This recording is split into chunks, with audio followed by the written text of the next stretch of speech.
Chairman PTI के वकील ने जेल में 1 लाख सहूलतों की तहरीरी दरख्वास्त सुपरिटेंडेंट अटक जेल को जमा करवा दी है। दरख्वास्त में कहा गया है कि चेयरमैन पीटीआई को 1 लाख सहूलियात के साथ डॉक्टर की भी इजाजत दी जाए। जराये के मुताबिक चेयरमैन पीटीआई ने जेल में मक्खियों और मच्छरों की शिकायत की। उनका कहना है कि जेल में वॉशरूम्स की भी सहूलत ठीक नहीं है, इसलिए उन्हें जेल में 1 लाख सहूलियात फराहम की जाएं। वाज़ेह रहे कि पीटीआई चेयरमैन को अटक जेल की हाई सिक्योरिटी बैरक में रखा गया है, जिसमें वो आम कैदियों की तरह C क्लास में रह रहे हैं।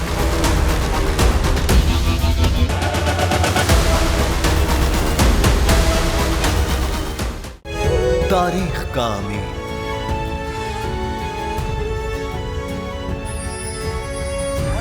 आजादी की अलामत,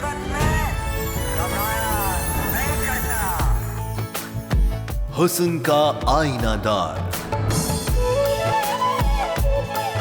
फिक्रो नजरिए की अक्कास, सरफराजी का गवाह, यानी हम सबका निगहबान पाकिस्तान। जिंदाबाद पाकिस्तान, पाकिस्तान। सब्सक्राइब करें और बेल दबाएं ताकि कोई खबर रह न जाए।